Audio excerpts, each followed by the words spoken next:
కర్రిగుట్టల్లో జరుగుతున్న ఆదివాసీల మీద జరుగుతున్న ఈ ఘటన ఏదైతే ఉందో ఆపరేషన్ కగార్ దాదాపు 1200 మందిని చంపడానికి 20,000 మంది పోలీసులు వెళ్లారు అని చెప్పేసి ఇలాంటి వార్తలైతే సర్క్యులేట్ అవుతున్నాయి. అసలు ఏం జరుగుతుంది కర్రిగుట్టల్లో? కావాలనే అమాయకమైన ఆదివాసుల్ని చంపేసి వాళ్ళు నక్సలైట్‌లుగా ముద్రిస్తున్నారు పోలీసులు అని చెప్పి కూడా ఇలాంటి ఆరోపణలున్నాయి పోలీసుల పైన. ఒక పక్క కేంద్ర ప్రభుత్వం మరి దీనిపైన ఇంత ఆహ్, దృష్టి ఎందుకు పెట్టింది? ఇప్పుడు ఒక్క నక్సలైట్ చివరి నక్సలైట్ చనిపోయే వరకు మా పోలీసులు అక్కడ దాడి చేస్తూనే ఉంటారు అని చెప్పేసి కూడా ఇలాంటి దాడి ఖచ్చితంగా నడుస్తూనే ఉంటుంది అని చెప్పేసి అంటున్నారు. మరి ఇప్పుడు మనతో పాటు ఉస్మానియా నుంచి ఆదివాసీ సంఘాల విద్యార్థులు ఉన్నారు. పరిశోధన విభాగంలో చదువుకుంటున్నారు. సార్ మీరు చెప్పండి. ప్రస్తుతం ఇప్పుడు ఆదివాసీల మీద అక్కడ నక్సలైట్లు అని చెప్పేసి చంపేస్తున్నారు అని చెప్పేసి అంటున్నారు. నక్సలైట్లనే మేము చంపుతున్నాం అని చెప్పేసి కూడా పోలీసుల నుంచి వస్తున్నాయి. అసలు ఈ కర్రిగుట్టల్లో ఏం జరుగుతుంది అని అనుకుంటున్నారు? ముందుగా నా పేరు సాగబోయిన పాపారావు. నేను ఉస్మాన్ యూనివర్సిటీ పరిశోధక విద్యార్థిని. ఇవాళ ఆపరేషన్ కగార్ అనేది ఆదివాసులను అంతం చేయడం కోసమే కేంద్ర రాష్ట్ర ప్రభుత్వాలు మోహరించినాయని చెప్పేసి మేము ఆదివాసీ విద్యార్థులుగా భావిస్తా ఉన్నాం. వాస్తవ పరిస్థితులు ఇవాళ కర్రెగుట్టలో మబ్బులు కమ్ముకున్నాయంటే దీనంతటికి కారణం ఇవాళ ఆదివాసులని అంతం చేసి ఆదివాసీ సంపదను దోచుకోవడానికే తప్ప మరొకటి కాదు. ఇవాళ మావోయిస్టుల నెపంతోని ఆదివాసులని పిట్టలను కాల్చినట్టు కాల్చేస్తున్నారు. వాళ్ళ బతుకులు ఆగమవుతున్నాయి. ఇవాళ ఉన్నటువంటి పరిస్థితిలో ఈ ప్రభుత్వాలకు ప్రత్యక్షంగా ఇవాళ మావోయిస్టులే మేము శాంతి చర్చలకు సిద్ధమని చెప్పంటే రాష్ట్ర ప్రభుత్వం, కేంద్ర ప్రభుత్వం ఎందుకు స్పందించట్లేదని చెప్పేసి మేము అడుగుతా ఉన్నాం. ఇవాళ అమిత్ షాకు ఆదివాసుల మీద ఉన్నటువంటి ఉద్దేశం కగారు పేరుతోని ఇవాళ ఆదివాసులను అంతం చేయడానికి ఆ ఆదివాసీ ప్రాంతాల్లో ఉన్నటువంటి 5th షెడ్యూల్ ఏరియాలో ఉన్నటువంటి వనరులు ఏవైతే ఉన్నాయో వాటిని దోచుకోవటమే. వాటిని దోచుకొని కార్పొరేటు సంస్థలకి, బడా వ్యాపారవేత్తలకి కట్టబెట్టడానికే ఈ ప్రయత్నం జరుగుతుంది తప్ప ఇది నిజంగా మావోయిస్టులని హతమార్చి ఆదివాసుల ప్రయోజనం కోసం కాదని చెప్పేసి మేము బలంగా చెప్పదలుచుకున్నాం. అంటే ఖచ్చితంగా ఆదివాసులనే చంపుతున్నారు అనడానికి ఆధారాలేమున్నాయి సార్? అంటే పోలీసులేమో మేము ఒక్క నక్సలైట్‌ని కూడా మిగిల్చము. ప్రతి ఒక్కళ్ళని చంపేసే మేము బయటికొస్తామన్నట్టుగా వెళ్లారు కంకణం కట్టుకొని. మీరేమో ఆదివాసుల్ని చంపుతున్నారు. అమాయకమైన ఆదివాసుల్ని చంపుతున్నారు అని అంటున్నారు. దానికి ఆధారాలేమన్నా ఉన్నాయా? ఖచ్చితంగా ఇప్పటివరకు జరిగిన ఎన్‌కౌంటర్‌లు ఏవైతే ఉన్నాయో అవన్నీ కూడా బూటక ఎన్‌కౌంటర్‌లే. హ్మ్. ఇవాళ ఆదివాసులు నిత్యం అడవికి ఆదివాసులకు ఉన్నటువంటి అనుసంధానం ఈ సమాజానికి తెలుసు. ఆదివాసులు నిత్యం లేస్తే వాడి జీవనమే అడవి మీద ఆధారపడి ఉంటది. ఆ అడవిలోకి పోతున్న క్రమంలో ఇవాళ కూబింగుల పేరుతోని, ఎన్‌కౌంటర్‌ల పేరుతోని అమాయక ఆదివాసీ బిడ్డల్ని చేస్తున్నటువంటి పరిస్థితి ఇవాళ మనం మీడియాలో, పేపర్‌లలో అనేకమైనటువంటి చూసాం. ఆ క్షణంలో చనిపోయినటువంటి వ్యక్తులకు వాళ్ళు డ్రెస్సులు వేసి వీళ్ళే ఆదివాసులుగాని చిత్రీకరిస్తున్నప్పుడు, ఇంత వాస్తవాలు కళ్ళ ముందు కనిపిస్తున్నప్పుడు ఎందుకు మరి ఈ ఘటనలు జరుగుతున్నాయని చెప్పేసి మేము అడగదలుచుకున్నాం. ఇవాళ జరుగుతున్నటువంటి కర్రెగుట్ట ఆపరేషన్ కగార్‌ని తక్షణమే నిలిపివేయాలి. ఈ ప్రభుత్వం రా కేంద్ర ప్రభుత్వం ముఖ్యంగా బీజేపీ నరేంద్ర మోడీ నాయకత్వంలో ఆహ్, అమిత్ షా సారథ్యంలో జరుగుతున్నటువంటి కగార్ ఆపరేషన్ ఏదైతే ఉందో ఇది ప్రధానంగా ఆదివాసులను విధ్వంసం చేసి ఆదివాసీ సంపదను బడా వ్యాపారవేత్తలకు కట్టబెట్టడం కోసమే జరుగుతుంది తప్ప మరొకటి కాదు. తక్షణమే నిలిపివేయాలి. ఆ ప్రాంతంలో శాంతిని నెలకొల్పాలి. ఇప్పటికే ఈ రాష్ట్రంలో ఉన్నటువంటి ముఖ్యమంత్రి రేవంత్ రెడ్డి గారు షా సానుకూలంగా స్పందించి అట్లనే మొన్న కేసీఆర్ గారు ఎలకతుర్తిలో సభ పెట్టిన దాంట్లో కూడా మాట్లాడి కేంద్ర ప్రభుత్వానికి సూచన చేశారు. ఆ సూచనలతో పాటు ఇవాళ ఈ రాష్ట్రంలో ఉన్నటువంటి గవర్నర్ రాజ్యాంగబద్ధమైనటువంటి పదవులో ఉన్నటువంటి గవర్నర్ ఎవరైతే ఉన్నారో 5, 6 షెడ్యూల్డ్‌కి గవర్నర్ అధికారాలు సర్వాధికారాలు ఉన్నాయి. గవర్నర్ గారు కూడా ఇవాళ ఈ తెలంగాణ రాష్ట్రంలో గవర్నర్ గారు కూడా ఒక ఆదివాసీ బిడ్డనే. ఆ ఆదివాసీ బిడ్డలకు జరుగుతున్నటువంటి అన్యాయం పైన ఎందుకు స్పందించట్లేదని చెప్పేసి ఒక పరిశోధక విద్యార్థులుగా భావిస్తున్నాం. ఇవాళ దేశంలో ఉన్నటువంటి ప్రధాన పౌరురాలైనటువంటి ద్రౌపది ముర్ము గారు కూడా ఆదివాసీ బిడ్డే. వీళ్ళందరూ కూడా ఆదివాసులను చంపుతుంటే వీరెందుకు గౌరవప్రదమైనటువంటి పదవిలో ఉంది ఎందుకు మాట్లాడట్లేదని చెప్పేసి మేము ప్రశ్నిస్తున్నాం. ఆవేదనను వ్యక్తం చేస్తున్నాం. తక్షణమే వీళ్ళందరూ కూడా సానుకూలంగా స్పందించి ఈ బిడ్డల్ని కాపాడాలని చెప్పేసి మేము కోరుతా ఉన్నాం.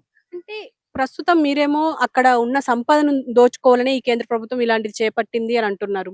కానీ అసలు ఇది ఆపరేషన్ కగార్ ఎందుకు స్టార్ట్ చేశారు అని మీకు తెలిసింది? వాస్తవంగా ఆపరేషన్ కగార్ అనేది అంటే ప్రభుత్వము భావ్య సమాజం అనుకునేది నక్సలైట్‌లను వేరివేయాలని. కానీ దాని ఎనకాల ఉన్నటువంటి మర్మం ఏదైతే ఉందో, మేము ఒక ఆదివాసిగా చెప్తున్నాం. మా ప్రాంతంలో సహజ వనరులు, ఇతర వనరులు ఎక్కువగా ఉన్నాయి కాబట్టే వాటన్నిటిని కూడా ఇవాళ మీరు చూసుకోండి. కాశ్మీర్ నుంచి మొదలుపెడితే, జమ్మూ కాశ్మీర్ నుంచి మొదలుపెట్టి ఆదిలాబాద్ వరకు ఉన్నటువంటి ఈ ప్రాంతం అంతా కూడా 5, 6 షెడ్యూల్డ్ ప్రాంతం.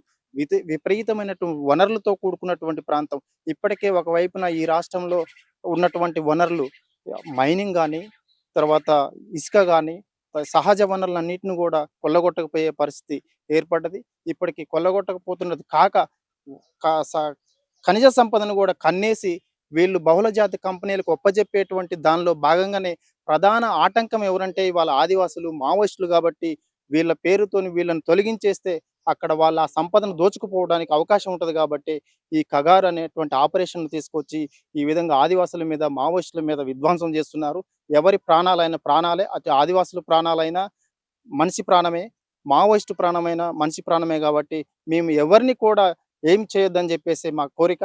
అందుకోసమే వీటిని తక్షణం ఆపాలి. ఆదివాసుల్ని కాపాడాలని జెప్పేసి కోరుతా ఉన్నాం. సార్ మీరు చెప్పండి. అంటే ఖచ్చితంగా అంటే మేము చర్చలకు వస్తాం అని చెప్పేసి బహిరంగంగా వాళ్ళు చెప్పినా కూడా, లేఖ పంపించినా కూడా ఎందుకు ప్రభుత్వం రెస్పాండ్ అవ్వలేదంటారు? నా పేరు అరెం అరుణ్ కుమార్. నేను ఉస్మానియా యూనివర్సిటీలో పీహెచ్‌డీ చేస్తున్నాను. సో, ప్రధానంగా ఆదివాసీ ప్రాంతాలకి ఒక ప్రత్యేకమైన భూభాగం ఉంది. ఖనిజ సంపదలు గాని, వనరులు గాని పుష్కలంగా ఉన్నటువంటి ప్రదేశం. ఛత్తీస్‌గఢ్, తెలంగాణ ప్రాంతంలో దట్టమైన ప్రాంతంలో ఖనిజ సంపదలు పుష్కలంగా ఉన్నాయని మనం తెలుసు అందరికీ. కాబట్టి ఇటువంటి ప్రాంతంలో చర్చలకి పిలిచినట్టయితే అక్కడున్నటువంటి ఆదివాసులు కావచ్చు, అక్కడున్నటువంటి మావోయిస్టులో ఉన్నటువంటి ఆదివాసులు కావచ్చు, అక్కడ పోలీస్ డిపార్ట్మెంట్‌లో ఉన్నటువంటి ఆదివాసులు కావచ్చు, చర్చలు జరిపినప్పుడు ఆదివాసీ ప్రాంతాల్లో నివసిస్తున్నటువంటి గ్రామాలకి ఏ విధమైన వాటా వస్తది? మా నీళ్ళేంటి? మా నిధులేంటి? మాకి వచ్చే వాటా ఏందని ఖచ్చితంగా అడుగుతారు కాబట్టి, తెలంగాణ రావడానికి నీళ్లు, నిధులు, నియామకాలే ప్రధానమైన కారణం కాబట్టి, ఇప్పుడు కూడా ఆదివాసులు మేధావులు కావచ్చు, అక్కడున్న చర్చలు జరిపితే ఇటువంటి ఒక ప్రతిపాదన వస్తది కాబట్టి దాని మూలంగానే రావడం లేదు. అందుకని ఖచ్చితమైన ఇప్పుడు అంటున్నప్పుడు రావాలి కదా! ప్రభుత్వాలు స్పందించాలి. లేదంటే అక్కడ ఉన్నటువంటి ప్రజలతోటి ఒక చర్చా వేదికను జరిపితే వాస్తవం ఏంటి, అవాస్తవాలేంటి అనేది బాహ్య సమాజానికి తెలుస్తుంది కదా! ఈనాడు ఒక విద్యార్థిగా, ఒక పరిశోధక వ్యక్తిగా అక్కడ ఉన్నటువంటి వాతావరణాన్ని, అక్కడ ఉన్నటువంటి సమస్యల్ని మేము క్షుణ్ణంగా చెప్పగలుగుతున్నాం. ఎందుకంటే మేము ఆ ప్రాంతం వాళ్ళం కాబట్టి. ఈనాడు అక్కడ బయటికి వెళ్ళలేని పరిస్థితి. కనీస అవసరాలు తీర్చుకుందామన్నా అక్కడ నిర్బంధం ఉంది. బయటికి పోతే చంపేస్తారేమో భయము, చదువు కోసం పోతే చంపేస్తారనే భయం. ఇప్పుడు ఆదివాసీ ప్రాంతాల్లో ఉన్నటువంటి విద్యార్థులు నీట్ రాస్తున్నారు, ఎగ్జామ్స్ రాస్తున్నారు. మరి వాళ్ళు ఏం చేయాలి? ఆ ప్రాంతం నుంచి రావాలంటే రవాణా సౌకర్యం ఉండాలి కదా! మరి ఈ రవాణా సౌకర్యం నుంచి ఒక్కరు పోలేదు కదా! ఎందుకంటే ఆ వాతావరణం తెలియదు కదా! సివిలైజేషన్ అంత అభివృద్ధి కాలేదు కదా! మరి ఎట్లా రావాలి? అన్నయ్యో, తమ్ముడో లేకపోతే ఇంకొకరు తీసుకురావాలి కదా! వాళ్ళు అక్కడ ఉన్నటువంటి వాతావరణం ఏంటంటే ఇట్లా గడ్డాలు మీసాలు పెంచుకొని వాళ్ళ స్టైల్లో వాళ్ళు ఉంటారు. ఇట్లాంటి వాళ్ళని పడకపోయి లేపేస్తే పరిస్థితి ఏంది? ఖచ్చితంగా మీరు అడిగిన దానికి ఖచ్చితంగా చర్చలు జరుపుతూనే మాకు ప్రయోజనం ఉంటుంది. అంటే జనరల్‌గా మావోయిస్టులు వచ్చి లొంగిపోతే వాళ్ళకు అన్ని జనసంద్రంలో కలిసిపోవడానికి అన్ని రకాల సౌకర్యాలు కల్పిస్తుంది ప్రభుత్వం. మరి ఇప్పుడెందుకు వీళ్ళకు అలా సపోర్ట్ చేయట్లేదు అనుకుంటున్నారు? ఎవరు? ప్రభుత్వం. ప్రభుత్వాలు. ఇప్పుడు అదేనండి.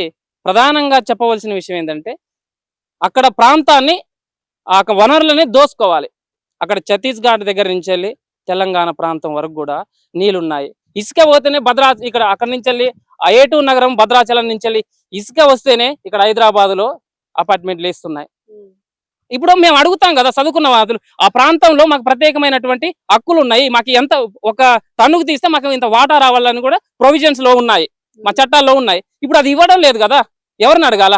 ఇప్పుడు ఈ ప్రాంతాలన్నీ కూడా మన బాహ్య ప్రపంచం చూసే వాతావరణం వేరు. ఇప్పుడు అవన్నీ కూడా ప్రపంచానికి తెలుస్తుంది కదా, మాలాంటి వ్యక్తుల ద్వారానో లేదంటే ఇంకా స్టడీ చేసిన వాళ్ళ ద్వారా, పౌర సంఘాల ద్వారా, లేదంటే ఇంకా మానవ హక్కుల ద్వారా, మహిళా సంఘాల ద్వారా, అన్ని సంఘాల ద్వారా ఈ వాస్తవమైన విషయం వచ్చినప్పుడు వాళ్ళు అనుకున్న విషయాలు ఆ సంపద మొత్తం కాజేయడానికి కుదరదు కదా. అదే మన నల్లమల్ల ఫారెస్ట్ లో ఏం జరిగింది? ఈ సేవ్ నల్లమల్ల ఫారెస్ట్ అని ఒక పెద్ద మూమెంట్ తీసుకొచ్చి దాన్ని కాపాడుకున్నారు కదా. ఓయి విద్యార్థులు కావచ్చు, తెలంగాణ విద్యార్థులు కావచ్చు, మహబూబ్ నగర్ విద్యార్థులు కావచ్చు. ఇటువంటి వాతావరణం అక్కడ వస్తుంది. అందరూ దీనిపైన ఒక మూకమ్మడిగా దీనిపైన ప్రొటెస్ట్ చేసి సేవ్ ఆది కరెగుట్ట అనే నినాదాన్ని తీసుకురావాల్సిన పరిస్థితి వస్తుంది కాబట్టి ఇటువంటి చర్చలకు రావడం లేదు. రెడీగా ఉన్నారు కదా అందరూ, మరి మీరెందుకు స్పందిస్తలేరు ప్రభుత్వాలు?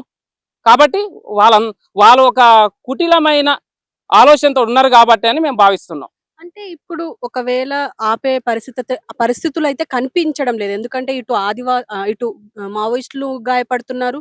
ఒక పక్క పోలీసులు కూడా గాయపడుతున్నారు. అవును. అంటే పెద్ద పెద్ద అధికారులు గాదు. అక్కడ దాడి ఎవరైతే చేస్తున్నారో వాళ్ళే గాయపడుతున్నారు.